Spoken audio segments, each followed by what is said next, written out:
Hi, everyone. This is Maryam Henein, investigative journalist, functional medicine consultant, best known for directing the film Vanishing of the Bees, that's now narrated by Elliot Page. And I'm here today with Dr. Janda, who is a retired orthopedic surgeon and analyst and the host of Operation Freedom. And I'm happy to be with you today. I hope I pronounced your name properly. Oh, you were perfect, Miriam, and thank you so very much for all that you do to educate and empower every person who values freedom and liberty. Thank you. Thank you. You have been a breath of fresh air in all of this election debacle as far as explaining what's going on. And so I wanted to pick your brain a little bit. Hmm? Maybe we can begin. You can give us a few words about the work that you have been doing around the election to enlighten people. So many people say, well, he's an orthopedic surgeon. What does he have to know anything about the election? So my background is one as being a data analyst and a scientist. Uh, I'm double majored in college, economics and analytical chemistry. And then I got my MD degree from Northwestern University, did an internship and residency in orthopedic surgery, and then founded a research institute that focuses on the prevention side of the equation as a means of keeping people safer and healthier and also cutting healthcare costs. Rather than rationing healthcare costs, which is what government bureaucrats love to do, to rationing care to cut costs, what our approach is let's prevent healthcare need, make people safer and healthier, single most effective way to cut costs. One of the studies I was the lead investigator for led to the prevention of, according to the CDC, of 1.7 million people, prevented them from being injured every year, saving $2 billion in healthcare costs. We spent $1,000 on that series of studies. Wow. That led to me becoming a healthcare policy analyst, and I was invited by the Reagan administration at the end of his term to work on healthcare policy with then Surgeon General C. Everett Koop. And the philosophy at that point was let's empower people. Let's not empower insurance companies or pharmaceutical companies or big medicine such as the AMA. Unfortunately, when President Reagan left office, the philosophy that I encountered, whether it was George H.W. Bush, Bill Clinton, George W. Bush, or Barack Obama, was directly contrary to that approach. Donald Okay. Trump embraced prevention again, and we have been making some headways in that regard. But over time, over these 30 years, I got to know a number of people in government and in different agencies, not just healthcare, but in other agencies. And that led to my working and developing an information platform, a platform that I felt was missing as far as the information being provided by what I call the bought off lamestream fake media was nothing but propaganda, smoke and mirrors, and to keep people, the sheeple, if you will, in line. So I started a platform, DaveJanda.com, Operation Freedom. I started a radio show over 10 years ago now. We bring the people and information forward from, if you will, behind the curtain to present information about what's really happening. And that's my background. So that's what I've tried to do as well with this election. Yeah. Bring information forward that the bought off lamestream fake media refuses to bring forward, let alone acknowledge. Have you seen Dr. Janda? We've been watching Zach and I for comedy NBC Nightly News. They have not mentioned, Lester has not mentioned any of the state hearings. I wonder if that's part of the plan to keep the left asleep, because when they wake up and they realize, oh, Trump is in office again, what the hell is going on? That's going to ensure that the rioting and the chaos. What is your impression on that? I think it's not by accident, Miriam, that NBC, CBS, NBC, PBS, MSNBC, CNN, Fox, for that matter, are not really covering, or even the president's address the other day that was 46 minutes, which was quite comprehensive about what's happening on the Yes. election fraud front. That's by purpose. You see, if they cover it, then they actually have to address the facts and the truth that are being presented in those hearings. They can't do that because that destroys their narrative. So, for example, if they were Mm, in the driver's seat, they want everybody to think they're in the driver's seat on this. yeah. They're not. Yeah. They're panicked and they're desperate. And here's how you can tell. there has been a huge amount of information presented through the independent media and also at these hearings in Arizona, in Pennsylvania, in Michigan, now in Georgia, of the fraud of this election. The not just I grew up in Chicago, so I'm used to thrown elections, the good old fashioned way, with dead people voting, the graveyard vote, the stuffing of ballots, the messing around with absentee ballots. But there's something more to this. There's something much more to this, and they can't address that because it blows apart their narrative. What I said from the very beginning on this, Maryam, and I took a lot of heat at the beginning, and now people are coming around. I said, when it comes to this election, this was a multi-level, multifaceted, coordinated criminal vote fraud operation. And let me tell you why I made that statement. 2 days before the election, November 1st, 2020, General Tom McInerney, a three-star general, was one of the principals that ran our Air Force for many years. As a friend, came on my show and spoke about how the deep state, this is not conspiracy theory, state was going to, from a cyber warfare standpoint, try to steal the election.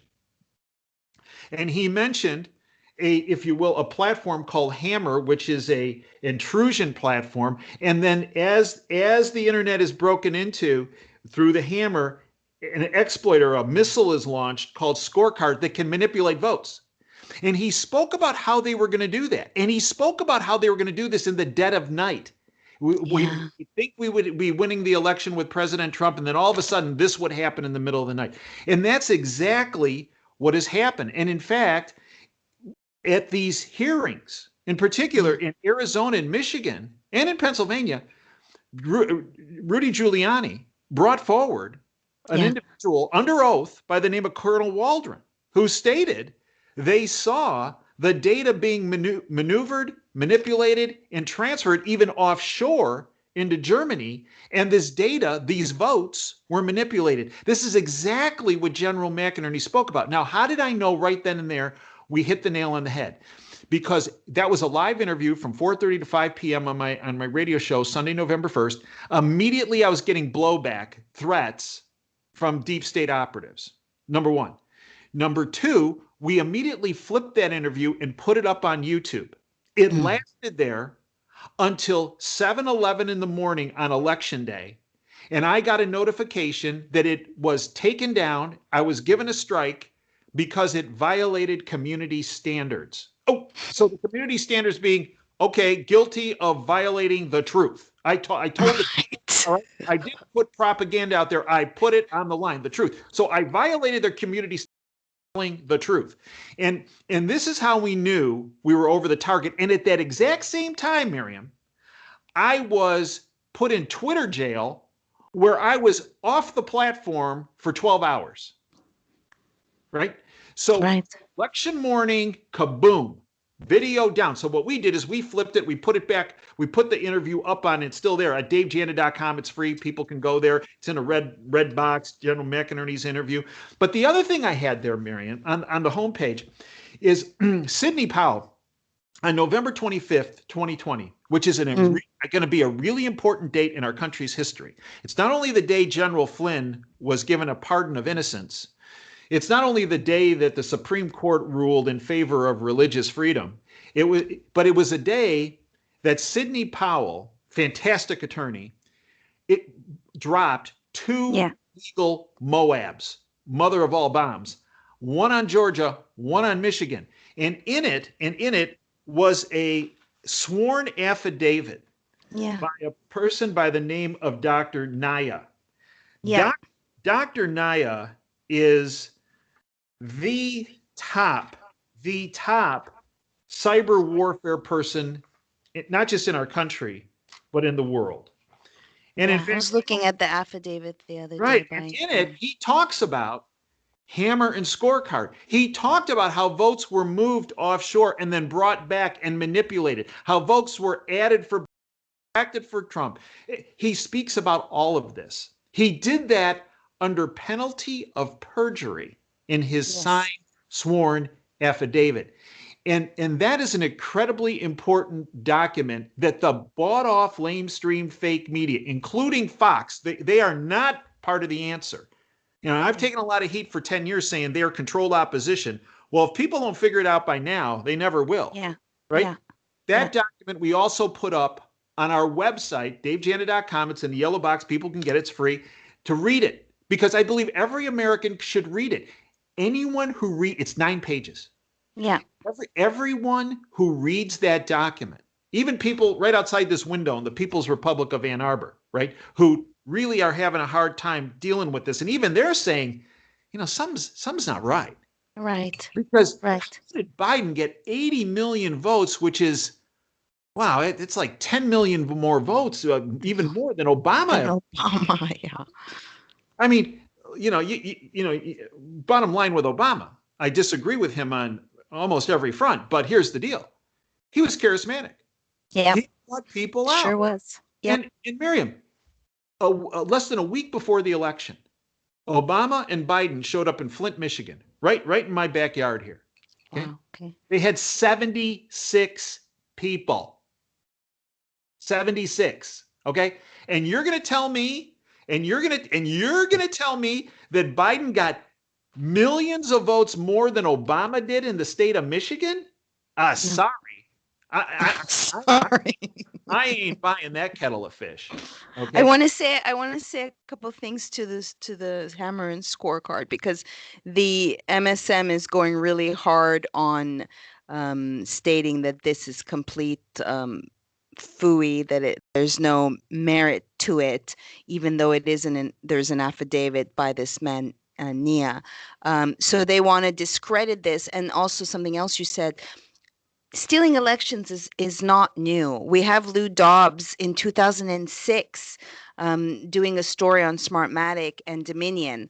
If I, as a reporter, was redoing a story, you bet that I would say, hey, folks, I covered this in 14 years ago. But he doesn't say that. What's different now is maybe the people. One, this is on a country basis. We're not just dealing with hanging chads in Florida. It's Right. the whole country. We do have social media, despite the fact that they want to censor us. So would you agree that it's reached a new pinnacle?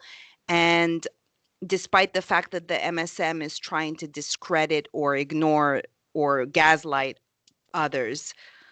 Oh, I think it's at a level that sent them into panic and desperation, Miriam. And it's all because of the independent media and the public who has been ignoring the bought off lamestream fake media that some people still call the mainstream media now for weeks, months, and years. Miriam, I had an opportunity to look at data that was provided to me and a number of others, and is in the hands of Sidney Powell, from 2016, looking at the primary election between Hillary Clinton and Bernie Sanders. And I am a data analyst by trade. Okay? Yeah. That's my training. Yeah. The evidence was unequivocal.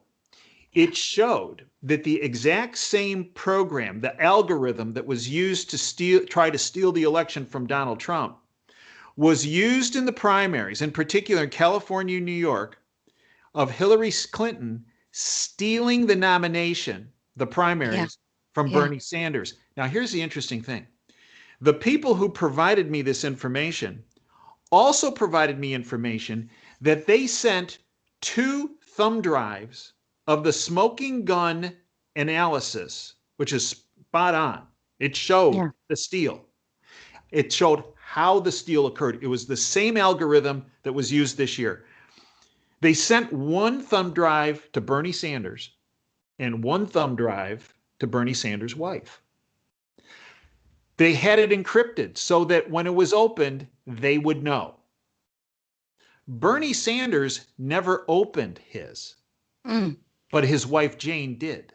Now, here's the interesting thing. They had smoking gun evidence that they were cheated out of the nomination by Hillary Clinton. Go back to 2016. Did you ever hear either of them say that? No, we knew, but yeah. Right. Yeah. But here's what happened. Yeah. all of a sudden, about a week after this was sent to both of them, Yeah. they bought a beautiful beach house for hundreds and hundreds of thousands of dollars. Mm.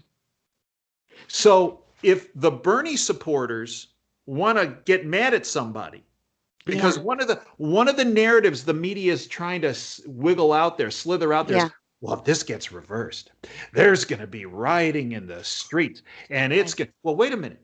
If those who supported Bernie really get wound up, look at Trump because he's the one who exposed all of this. Yeah. If they have a gripe, they have a gripe with Obama, who allowed this to occur in 2016, Hillary Clinton, and I predict, Maryam, before it's all over, you're going to find that same algorithm was used by Biden against Bernie Sanders in this primary in 2020. So if they have a problem with anybody, they need to be if they want to gather around somebody's home or if they want to protest, Obama, Clinton, Biden. That's who they should be mad at because those are the people that cheated Bernie out of the nomination in 2016 and 2020. So in regards to go back to this is not nothing. This isn't new. I found Pelosi shaming President Trump from 2017. So this is definitely nothing new. Why are we paying attention to it now? And what can we do about it if the media is not acknowledging, because voter integrity should matter. It's a pillar of democracy regardless of which aisle you find yourself socially distanced in.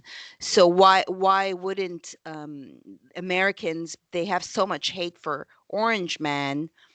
So what will be different this time? Because we've heard this before, nothing has happened. We need something to happen this time.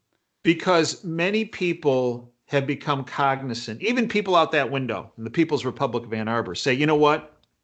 This isn't right.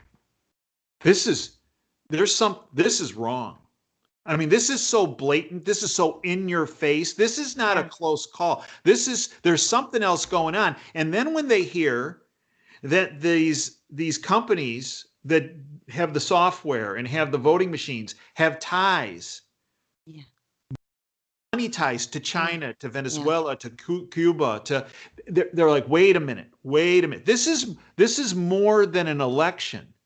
This is about the stealing of our country. And if you look back at other regimes that come into power, for example, communist regimes that come into power, how do they do that?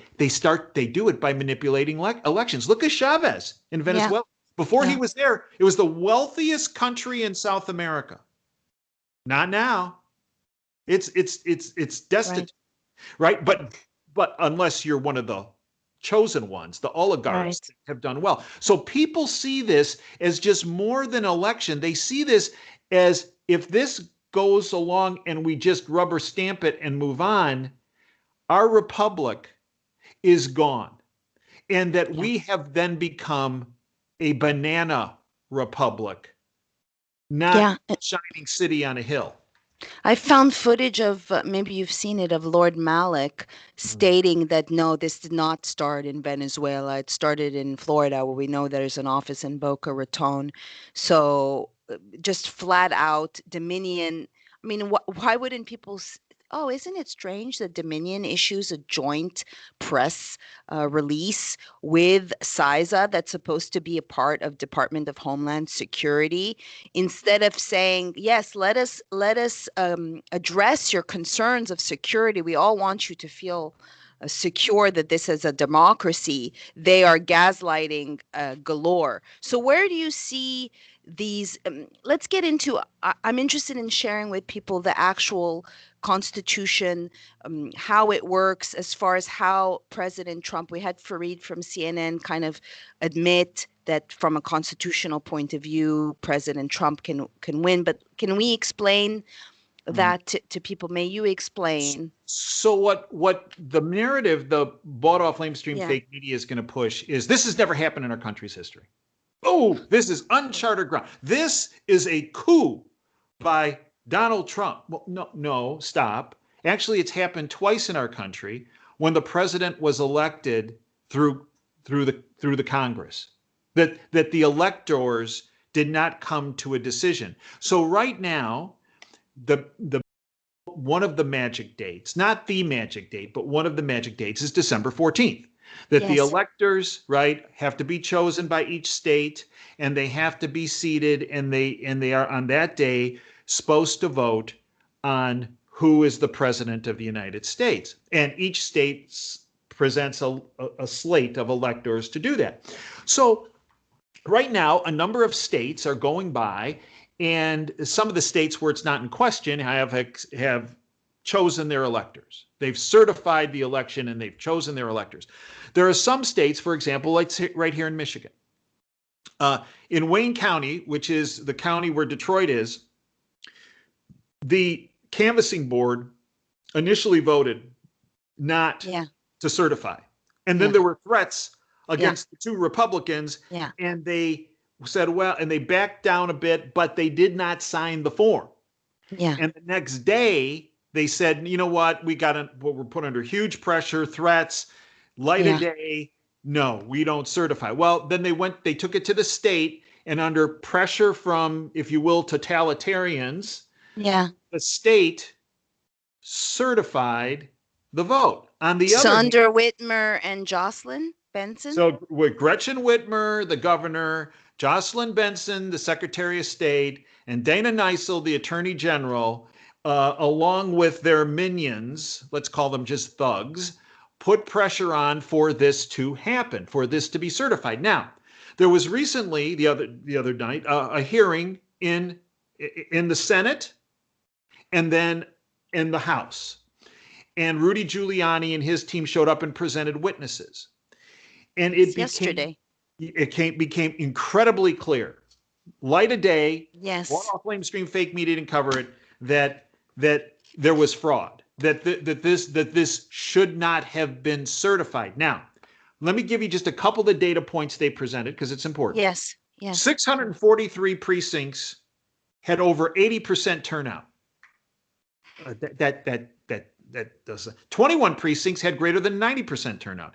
10 precincts had 100% turnout, and 6 precincts had 120% turnout. In fact, the city of North Muskegon had a turnout of 782%. Maryam? Oh wait. How about the city of Muskegon? A 205% turnout. City of Detroit, 139% turnout. In addition, it came out that 71% of the precincts in Detroit were out of balance. What does that mean? The number of ballots did not match the number of registered voters. Oh, okay. In addition, it came out that 17,327 people cast a ballot who already had obituaries written about them. In other words, were dead. I want to say a couple of things. Sorry. And then in addition, Yeah. they talked about these huge spikes in the number of votes. Listen to this. In Michigan, 4 spikes totaling 384,733 ballots processed in a combined interval of over 2 hours and 38 minutes occurred in the early morning hours of November 4th.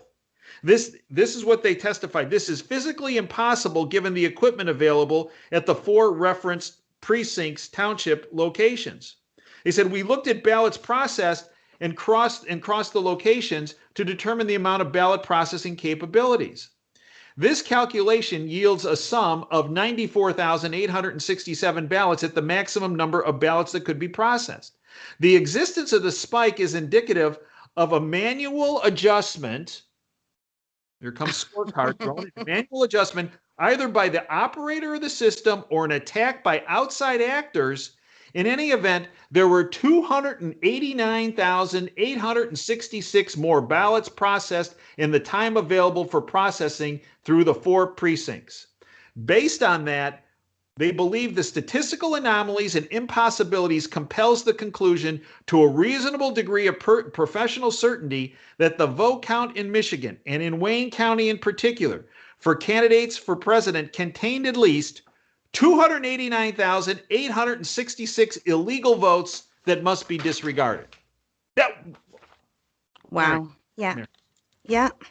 289,000 folks. That's way more than what Biden won. So that Uh-huh. would scrub that state. Right. So then the Uh, question you pose yeah. is, what do we Yes. do? What do we do? Yeah. Okay. So here is what I think is going to happen. Not just Yes. in Michigan. I think you're going to see this in Pennsylvania, Arizona, many of these other states. And in the states that certify, I think what's going to happen is you're going to see a joint resolution through the House of Representatives and the Senate in each of these states that says, we got fraud. Yeah. There is no doubt this election is illegitimate. The head of the Federal Elections Commission, Trainer, has Trainer, I interviewed him. right. He said, right? Yeah. Yeah. He says straight up. Straight up, it's illegitimate nationwide. Okay. So I think what's going to happen is these states are going to say, okay, well, there was some goat rodeo where this was certified. This ain't certified. First of all, one, we're taking away the certification. Okay. Resolution. Number two, we demand an audit. This recount business is garbage. Garbage in, garbage out. A forensic audit? Forensic audit. They're going to demand a forensic audit of every ballot. And the ones that cannot be justified, cannot be shown to be, they're gone. Yeah. Then that's number two.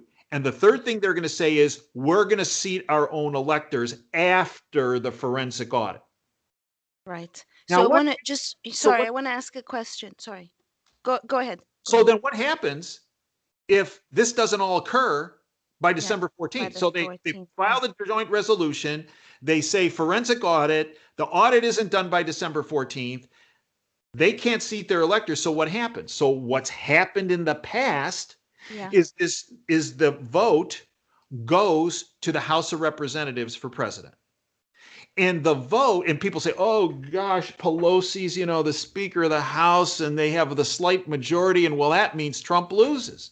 No, as you know, it's based on the composition of the state delegations. And there are more Republican state delegations. All you need is 26.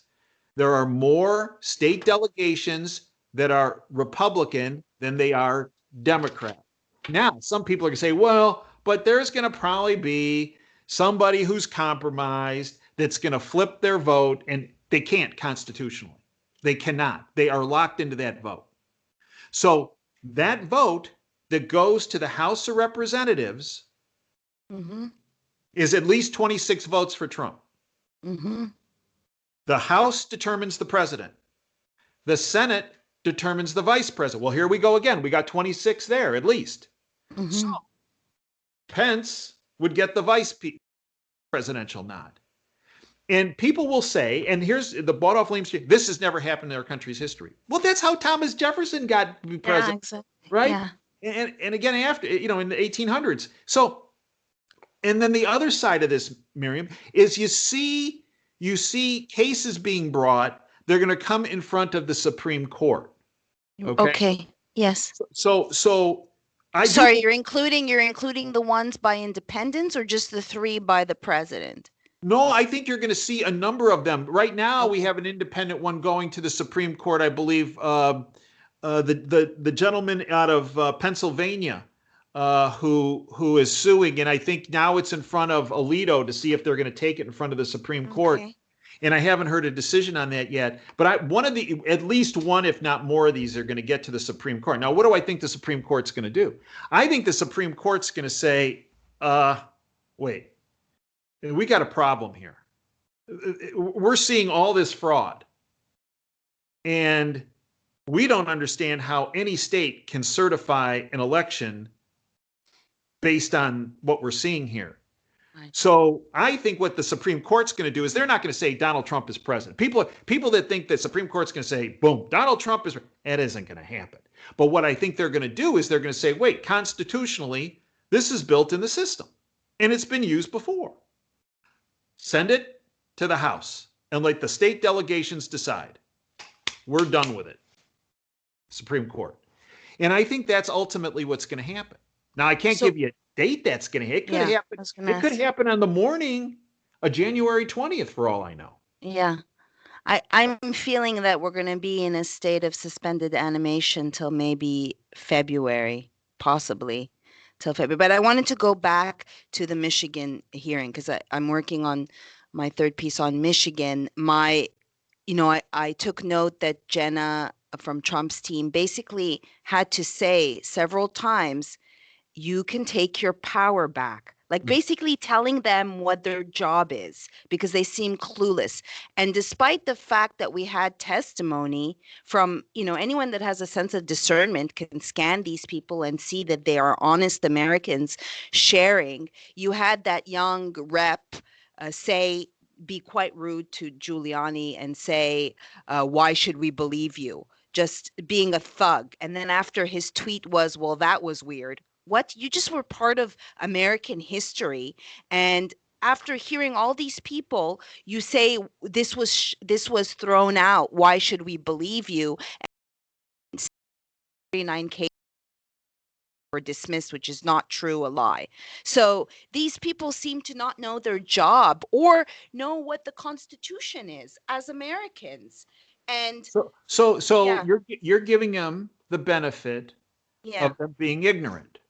yeah, Okay. So yeah, so there's two explanations for why that rep and a number of the other reps would have said the things they said, not just in yeah, Michigan, in Pennsylvania, in Arizona, you name it, right? yeah, One explanation is they're ignorant.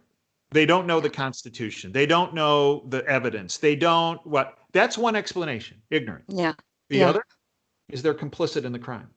yeah. Okay. And let me go back. Remember, I said I went to Washington in 1988 to work on healthcare policy.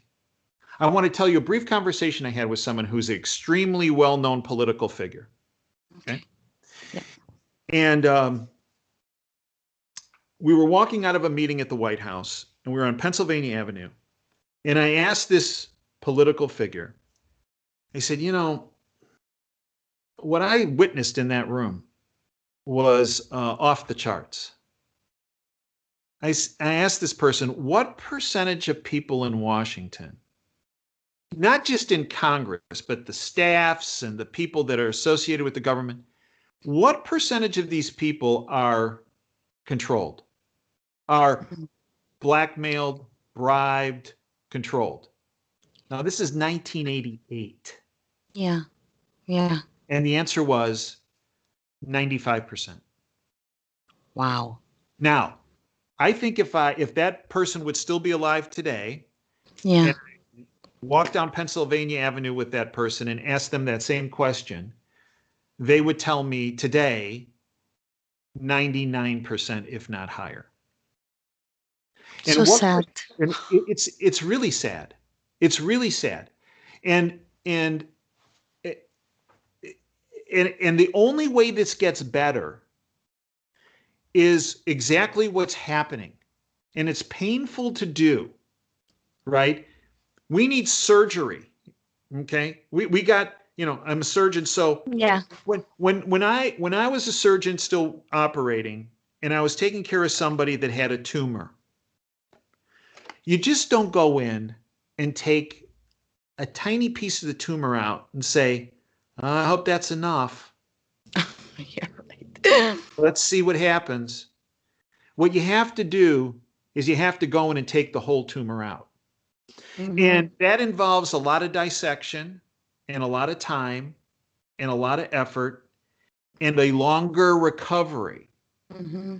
But the chance of the patient surviving That's is great. infinitely higher Yeah. by taking the whole tumor out than Yeah. by removing just a small slice. And that's where we are right now. Yeah. And that's why what you do and I try to do and many other people try to do is so important is we shine the light of truth on the cancer. Yeah. And so for example, Georgia right now, there's going Yeah. to be an election January 5th. Yeah. Okay, Maryam, what are the chances that we're going to have a fair and honest election in Georgia if we use the same hardware, the same voting machines that were used on November 3rd, 2020. Right. It's quite a pickle, and that's why I think Lynn got some slack, because we want the people to vote because we need those two Republicans seats, but we don't want to repeat history again. That's right, and so my dad drilled into me since I was a little kid. When you make a mistake and you keep doing the same thing over and over again, It's your insanity. mistake is still going to be a mistake, and it's going to get bigger. Yeah. Yeah. So people are denigrating Lynn Wood today. Right. We're saying, wait a minute, you don't want to vote in a system that's co-opted and corrupt. And Right. he's right. And then the question is, Maryam, where's the Republican Party on this? Where Right. are the That's one of high? my questions. Right. They should be putting Kemp under the microscope and say, hey, buddy, you call a special session of your legislature and determine how you're going to do this. Maybe it's all paper ballots. Right. And paper ballots that are hand counted. Right. Because we know if it goes through the internet, oh, there's all kinds of funny business that's going to occur. And if you're going to have people fill out ballots with no verification, forget it. You're back in the banana republic category. So that brings up a good point, because I spoke to one witness yesterday, and off the record, she's like, like, and the word on the street is, where is the GOP? If Mm-hmm. this was happening to the Democrats, they would be, fighting tooth and nail and standing up. Why isn't the same thing happening? Why? Where Well, are they? you're not gonna like my answer. So tell me. When is Well, compromised? they're either ignorant, which they're not ignorant of the facts. Glenn Wood, Sidney Powell, Rudy Giuliani, Jenna Ellis, they're throwing facts at them left and right. Or they're complicit. That they were well aware of this problem. Maybe they even have some ties to some of these companies. Maybe some of these, and we know that Dominion and a lot of these other companies have ties to China. Maybe China owns some of these people, not just with D's after the name, but ours. Remember, what I learned from 1988 is there's one political party in Washington. They're called the Republicrats. They're all owned and operated by a syndicate, period. Right. And I think what you're seeing, and this is what's going to be so painful for many people, is that it wasn't just the D's that were on the bad side of this election, that there were a lot of R's that were also looking the other way, paid to look the other way, and not become truth tellers of what was really going on. And the reason why they're not coming forward is because they implicate themselves by bringing the truth forward. That's what I'm concerned about, because they're not ignorant. They're not stupid. No. And they're not particularly lazy, although they can be, but they're not particularly lazy. But they seem to be willing to go along with this heist, right? It's like a bad security guard at a jewelry store that looks the other way as the guys coming in that are loaded to the max with weapons and have face masks on. They look the other way as they're coming in.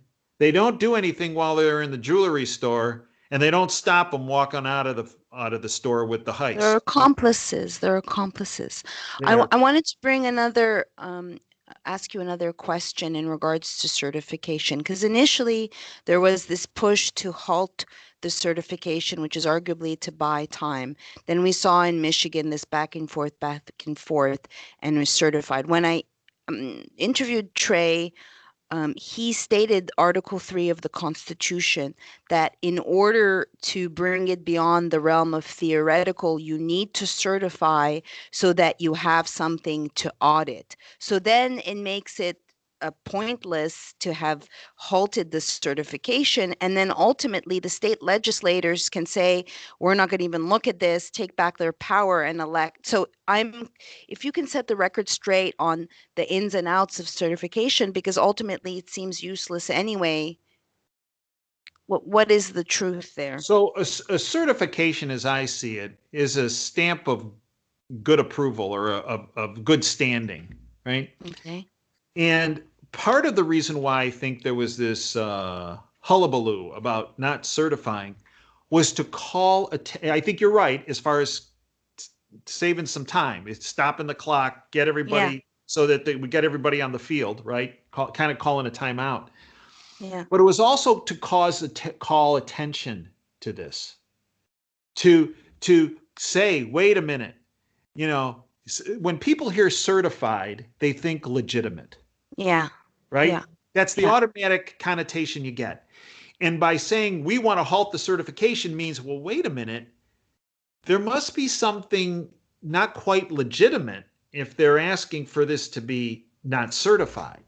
So Mm-hmm. some of this is PR, some of this is, if you will, crowd management, right? Yeah. Some of this is killing time, but some of it is getting your ducks in a row so that you can proceed legally, if you will, to because the key is the certification in the past has always been based on, okay, now we can seat our electors, right? And you said it earlier, a lot of these people that sit in these state legislatures, they don't know the Constitution, not just of their own state, but of Of your country. the country. Yeah. Right? And that was evident on display in Michigan, and Yeah. Yeah. I actually agree. Pennsylvania, and in Arizona, and in Georgia, and frankly, this sounds terrible, but my experience with some state legislators is some of them are very dedicated and very knowledgeable. A good example is my good friend Senator Pat Colbeck, who served 2 terms in the Michigan Senate. He's one of the freedom fighters fighting on the front line on this election front. He's incredibly intelligent and incredibly well sourced on the Constitution, not just nationally, but in our state. But many of the people that I've dealt with are not like Pat. They're kind of placeholders, right? Mm-hmm. They're Mm-hmm. they like the title, they like the bennies, they like the parking spaces, right? But when it comes to, they'd rather be like, hey, I'm just a state rep. I'm just a state senator. I don't want to really have to make any really hard decisions. And this is why they started jumping in their seats last night when Yeah. Jenna Ellis said, and rightfully so, hey, the ball's in your court. Yeah. Constitution, the framers of the Constitution, put you in charge because you're closest to the people. Well, if Yeah. you noticed, that's when they all started getting kind of jumpy, Yeah. right? Whoa, wait a minute. Whoa, oh, you mean I'm on the hook? Holy camoly, wait a minute, I'm on the hook. And Sidney Powell has been pushing, look, anyone that goes along with this, either Yeah. certifies, pushes for certifies, ignores what's been presented on this evidence, people in the legislatures, well, you, Sidney has said this, become complicit.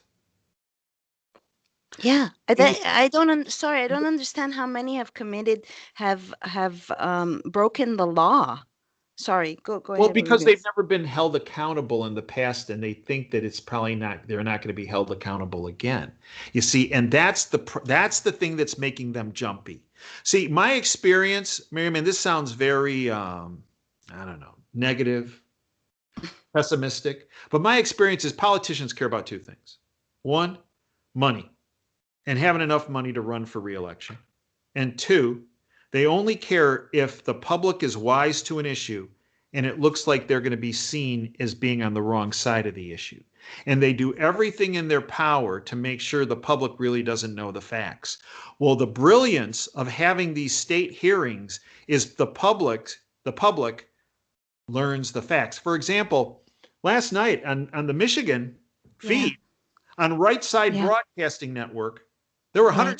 160,000 people watching, and that Yeah. is not OAN. OAN was, God knows, I don't know, probably Right. millions, Right. right? So now all of a sudden, these folks that are, saying, making stuff up, like that one member of the House that you spoke about, there's 39 lawsuits, and why should we stop? Yeah. Stop. I mean, now they're put on display. And what was even more powerful were the witnesses.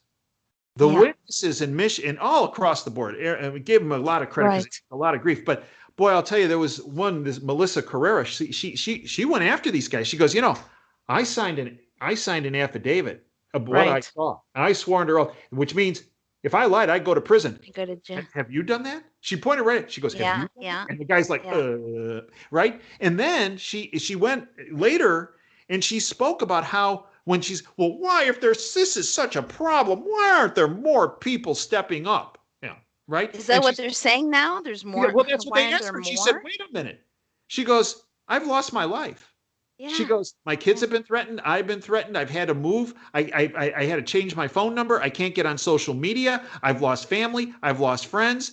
I've been threatened. And she goes, and you want to know why people Right. won't come forward? And then she said, and that's because she pointed right, that's because Democrats Yeah. do this to people. Right. And she goes, and just like they've done to Trump. And let me tell you something, that was incredibly Yes. powerful. That Yes. was the Agreed. shot heard around the world. And that has gone viral now on social media. Yep.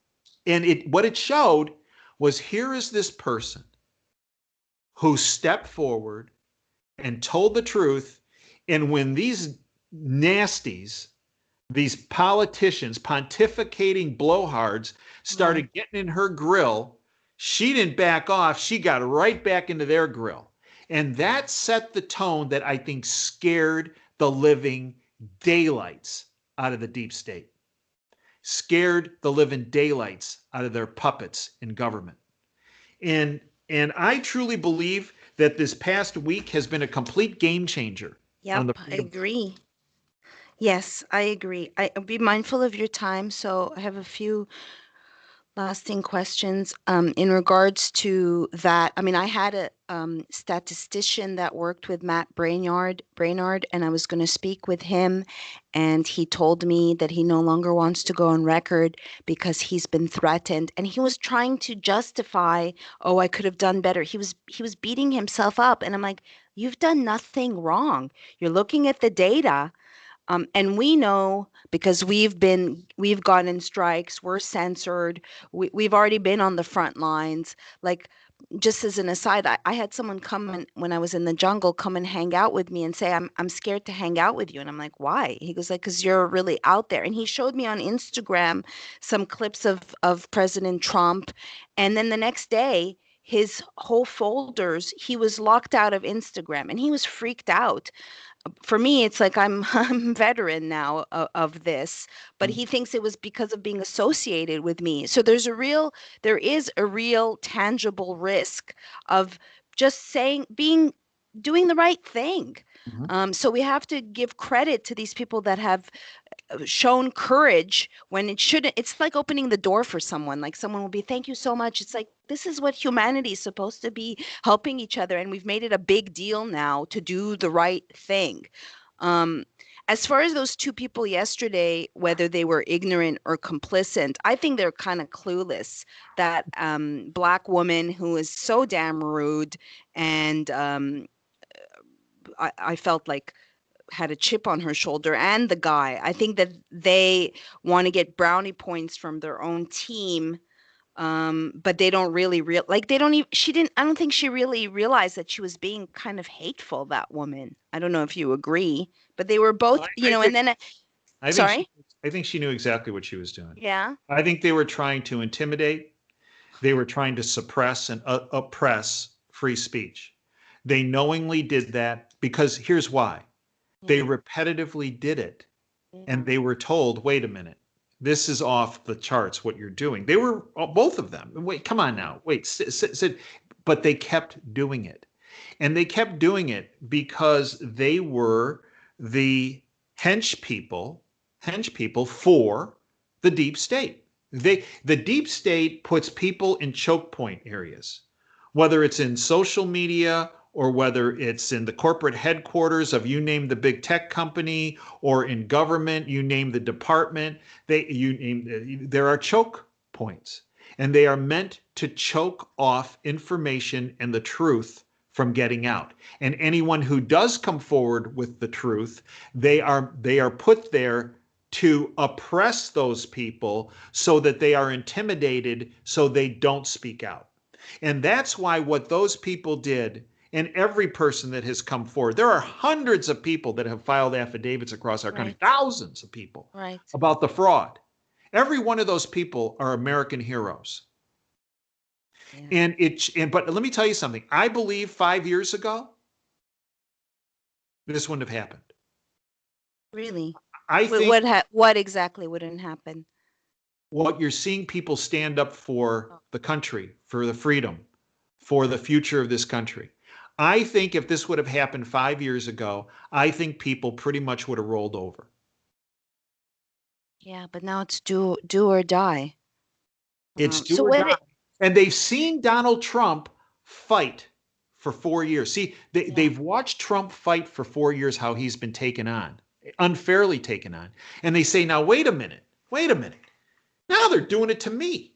Now they're doing it to my neighbor. Exactly. Now they're Yeah. doing it. And they say, you know what? Trump didn't give up. Trump fought. Well, doggone it. And there are going to be some people that go, I'm not going to fight. Okay. But there's a big chunk of people that are saying, you know what? I'm fighting. I'm fighting because you know what? This isn't right. Right. This isn't right. Right.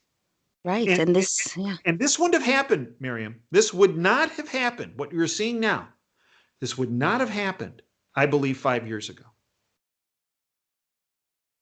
Yeah, well, we are at crossroads. So may you, in the time that we have left, tell me, in your opinion and with your knowledge, what the next steps are, and what, if you want to give a prediction, and then share with me what you're working on right now, or what interviews you have with Operation Freedom. So, where I think this is going, I think it's truly dependent not upon the Republican Party. What it's dependent on is our listeners. Period. I believe if our listeners get out there and start talking to their friends and their families and their neighbors and their coworkers and say, look, you're not, if you're watching CBS and MSNBC and CNN, you're not hearing what's really going on. You need to be cognizant of what's going on. And they can point them to your platform, to my platform, to other independent media platforms, and let us take the heat. Yeah. But we all have information there that people aren't going to get through the bought off mainstream fake media. So the first thing that's going to happen, I believe, is I think our listeners are going to be that bucket brigade of truth. That's the first thing. And that's what the deep state fears, because there are tens of millions of us, and there are frankly several thousand of them. Yeah. We got them outnumbered. We just don't realize it, right? So number one is that our listeners get out there and say, look, you're not hearing the whole story. You need to hear the whole story so you know what's happening to our country. So you don't wake up one day and go, what happened? Right. Why do I have to sit in my house with a mask on and not allowed out of my house? What happened? No, you need to know. That's number one. Number two is, I think as more people become engaged in this, you will see folks that hold political office become cognizant of the fact that the public knows. They know the truth, or a significant percent know the truth. And you'll start to see some of these puppets that have been pushing this totalitarian garbage start to back up a bit. And you'll start to see some people that haven't had a spine all of a sudden start to grow a spine. And you're going to see the very few that have stepped up front and talked about, wait a minute, this is wrong. you'll start to see them get even more engaged, more in the face of the enemy being the deep state. I think you're going to see Donald Trump. He came out and did a 46-minute speech the other day. I think you're going to start to see more of that. He's going to be holding a rally in Georgia on Saturday. I think you're going to start to see more of the president. This is leading up to the 14th, you mean? Yes, I think you're going to see more people stepping forward, such as General Flynn, the people's general, stepping forward. Even, I mean, he has been on social media and the like, but you're going to see him stepping forward more visually. And he's been doing, I believe, a lot behind the scenes to push the ball down the freedom field. I think Sorry, what do you think is his comment on martial law? Can you comment on that? Because I don't know if that's a good idea. So here is well, I don't think it. I don't know how I can speak about him. His comment on martial law. Okay. My when I look at martial law, Yeah. martial law is instituted when there's insurrection or rioting or complete destabilization Right. of the system. Okay. Yeah. Are we seeing rioting and destabilization? Not as far as the rioting. Not yet. Well, there's some, but not to the level we had seen in the past. You can say that this election, the way it has turned out, is an insurrection of a foreign entity that's intruded within our election process. However, I think for President Trump, for example, today, to declare martial law is not the right answer. I think that plays in the playbook of the bad guys, of the deep state, because then they can point the finger and say, see, he really is a dictator. He needs to go. And I don't think President Trump has any aspirations of doing martial law in the near future. But I do think that if Antifa and Black Lives Matter and what other organization decides they're going to start arson, just tearing apart cities again, well, I think this time the National Guard's coming out too sweet. And I think he might even federalize National Guards and mobilize active duty forces to stem the rioting, the arson, the looting, the disruption. But again, that's not happening right now. No, not yet. And I think there is a path for the president to take without instituting martial law. Okay? By the Constitution has provided for this, even though they didn't know about cyber warfare. They have provisions in the Constitution that we have spoken about earlier in this interview to get us to a resolution of this issue constitutionally. Mm-hmm. Now, if we have federal courts, if we have the Supreme Court, if we have Congress saying, well, we're not gonna fulfill our constitutional duty.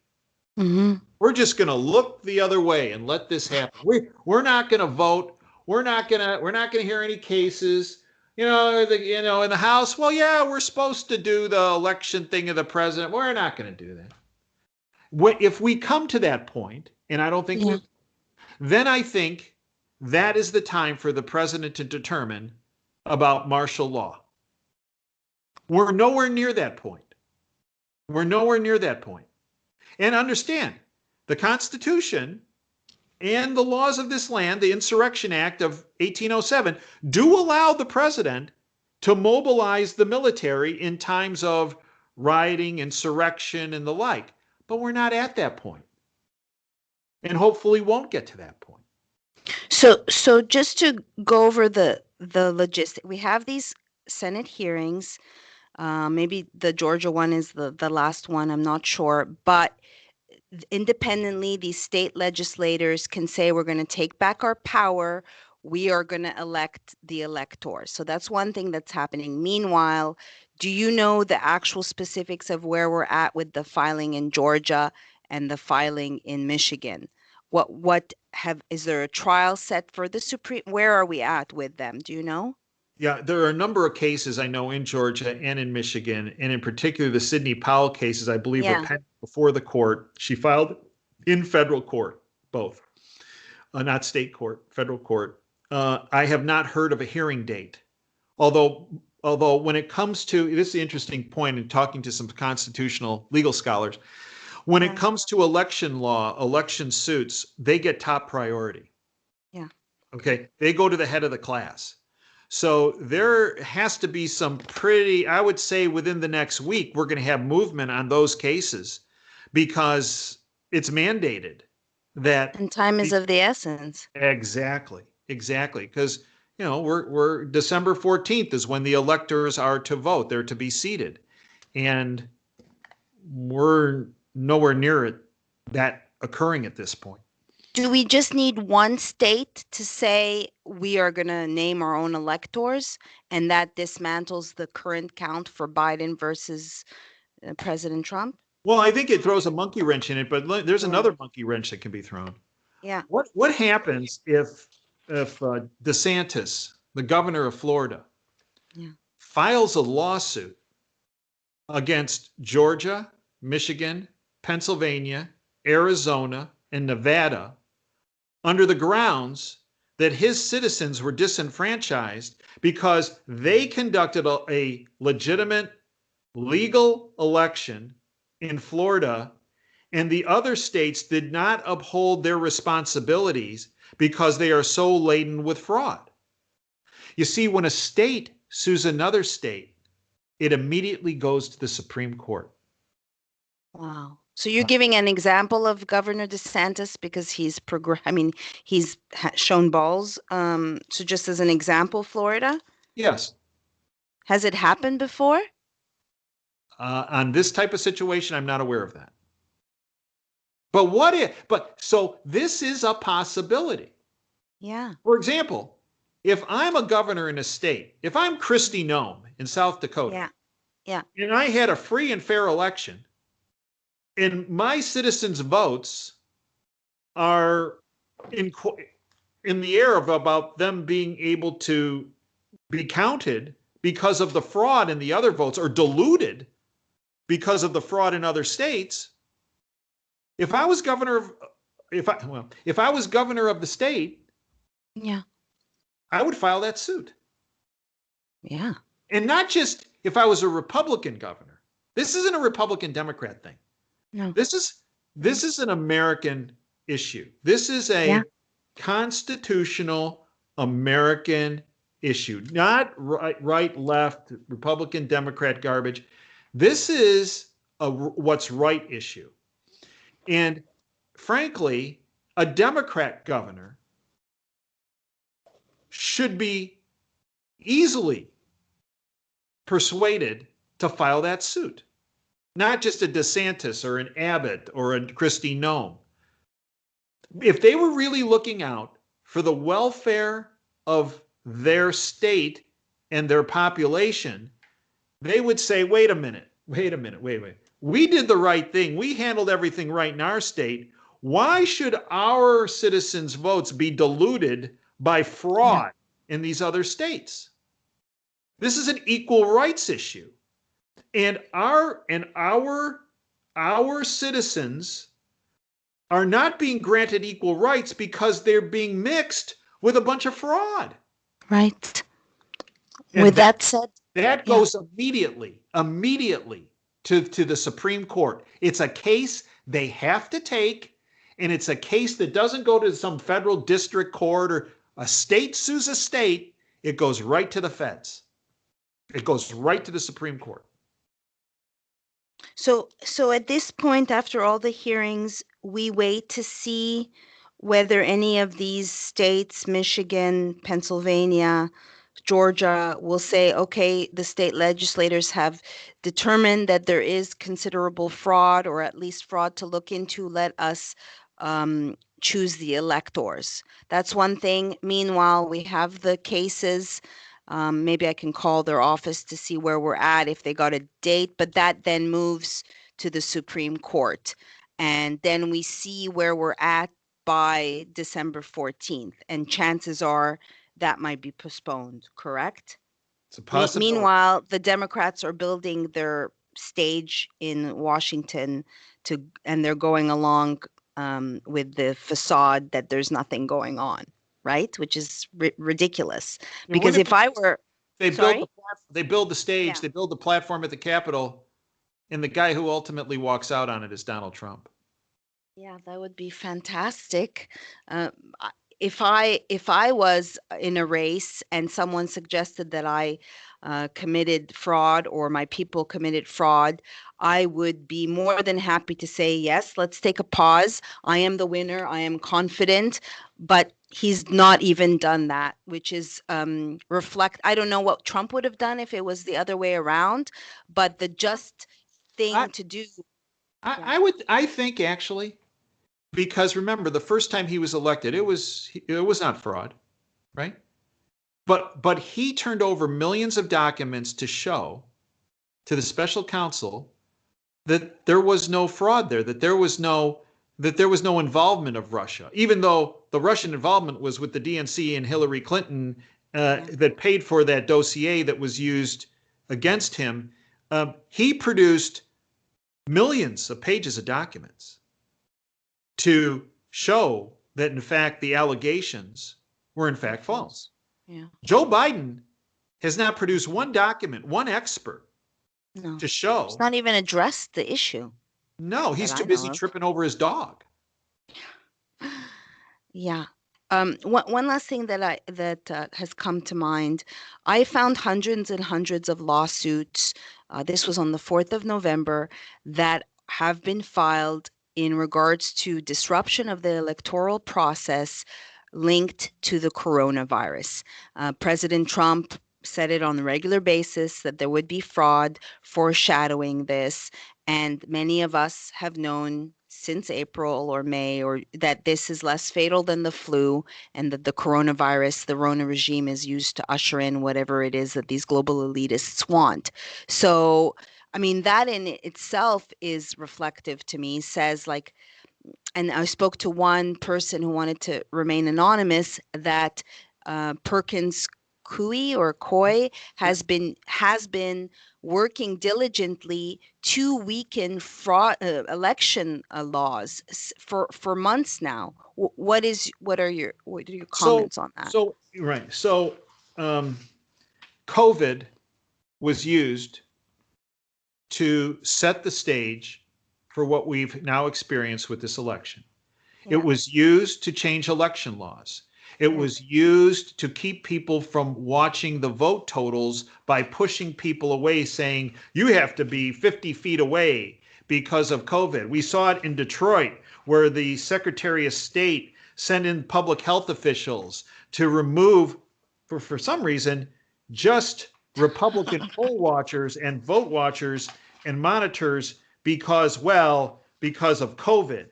Um, COVID was used as the cover for what they were doing with the election. And many of us in medicine said, you got a lot of heat for it.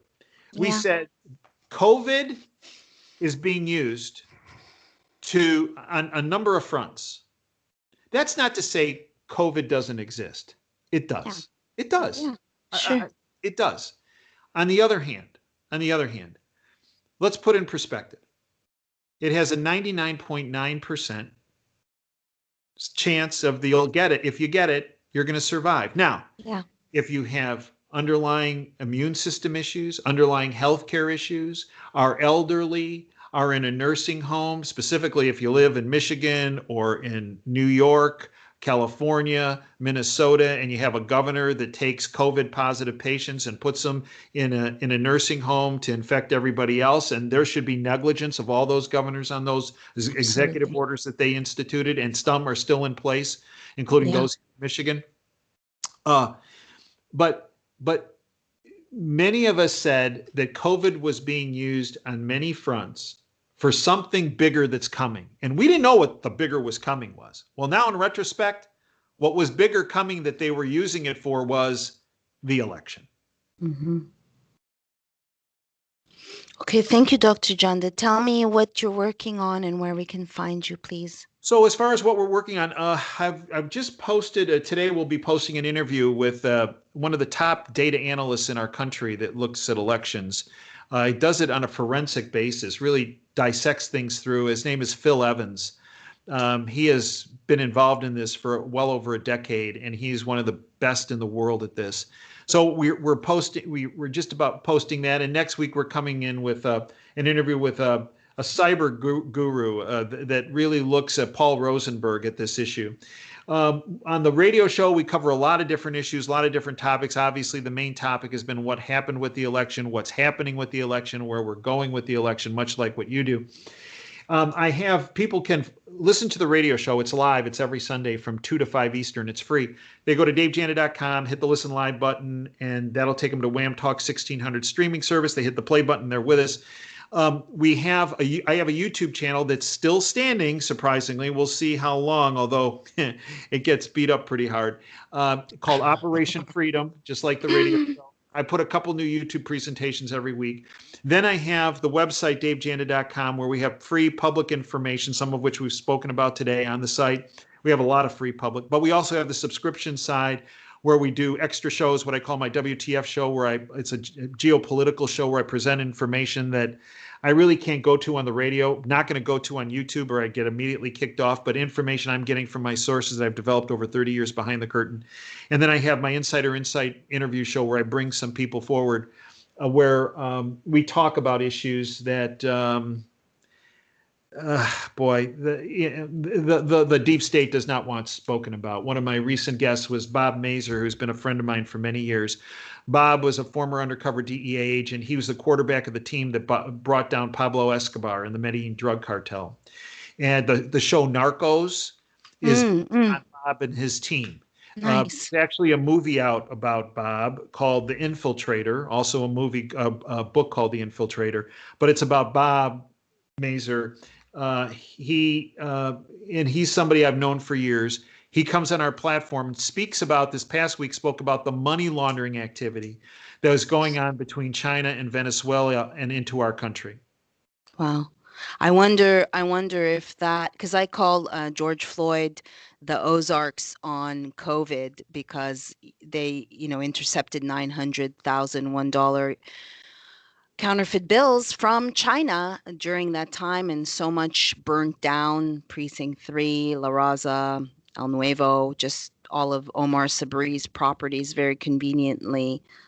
Everything in Hennepin, a lot of burned down. So I wonder if the laundering seeps into Minnesota, Minneapolis. Again, this sounds pessimistic, but I think the laundering Yeah. sifts into every state in our country. Wow.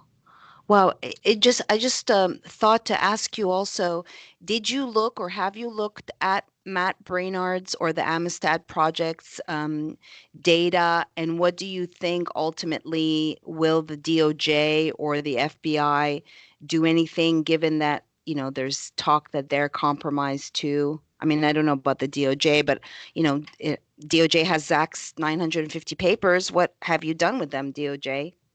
Good point. I think Matt Brainard is top drawer, Yeah. honest, analytical, truthful. Now that his information has been passed on to the FBI and the Department of Justice, they can no longer say they're ignorant. If they don't act, there's only one reason why they don't act. They're complicit. Mm-hmm.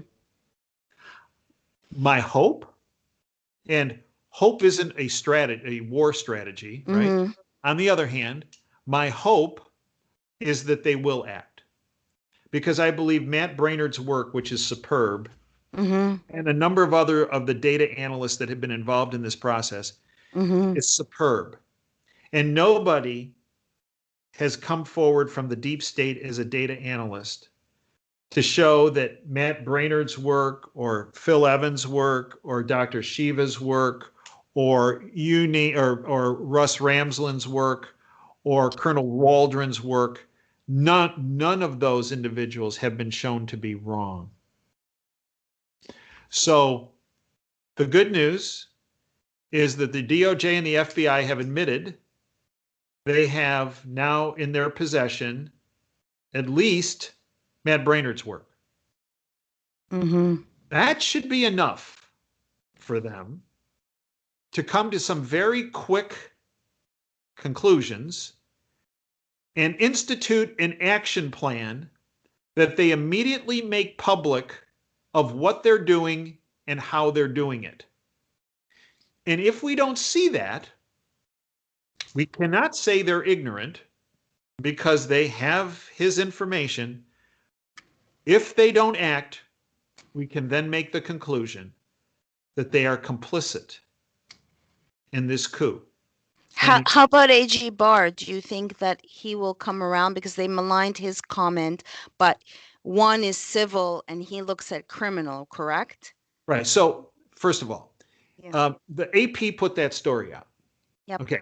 By way of track record, the AP has still not apologized to the public for lying to the public for the past 4 years about the Russian collusion hoax that they helped perpetuate.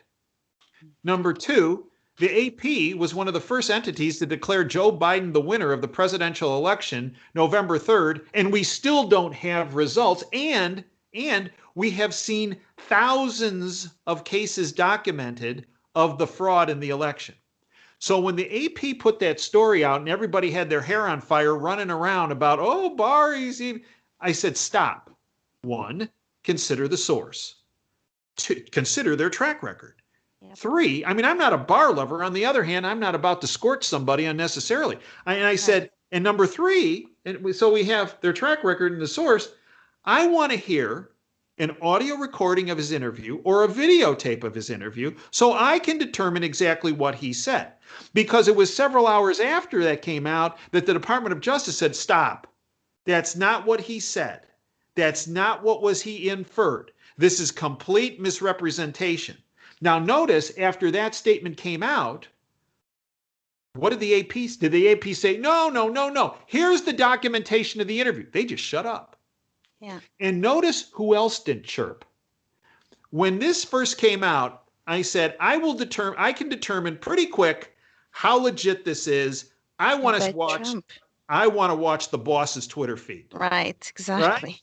Right? And it wasn't, and now Giuliani and Jenna Ellis and their team put out a statement saying, well, if this is what AG Barr said, well, then there are some issues here. If this is what, but President Trump. And plus he was meeting with him. He was on the way to the White House. Right. So we understand something. There's a whole lot of Kabuki that's played. Okay. And one very quick thing, and I mentioned in '88, I go to my first meeting at the Domestic Policy Council, Reagan's president, and I'm listening to this stuff. They're talking about issues. And I go to the hotel that night, and I'm watching the news. Dan Rather, CBS, Tom Brokaw, NBC, and I think Frank Reynolds or something was doing ABC at the time. Maybe it was Peter Jennings, I can't remember. And they started talking about these news broadcasts, what we talked about at that meeting I was at the White House. But it was 180 degrees different. If you would have flipped it on its head, you got what we talked about. Okay? And I'm listening to this, I'm going, wow, Rather got this really wrong. And I switched the channel and, now Tom Brokaw's talking about it. Oh, he'll get it right. No, he just said, what the heck? So I go to ABC, same thing now. Okay? The next morning, I go back to the White House. And beginning of the meeting, saying, anybody have any questions or issues? And I go, well, I got a problem. I got an issue. Well, what's that, Dave? So I went back to the hotel last night and I watched these broadcasts, and Rather, CBS, NBC, ABC, they got it all wrong. We got to get the communications people in here because they made a really bad mistake because they said something that was completely opposite of what's really going on. Okay. Maryam, they all started laughing at me. Okay. And here, Dave, you're a newbie. You're a newbie. Okay. Dave, the communications department did exactly what they were supposed to do. Okay. Wow. Learn now, Dave. This is 1988. Wow. Yeah. 32 years ago. Yeah. Okay. Dave, whatever you see in the media, flip it 180 degrees, and Yeah. you're closer to the truth than you are if you listen to what they say. Yeah. So true. Yeah. Okay, Dr. Janda, thank you so much for your time and for this conversation. And I I'm thank you. excited. I'm gonna I thank you for share all it right away. I thank you Thank for you. all you do and how you do it. You are Thank you. very courageous and a freedom fighter, and I thank you for all that you do, Maryam. Thank you. Back at you. Thank you. I'm just gonna, before we hang up, just stop the recording.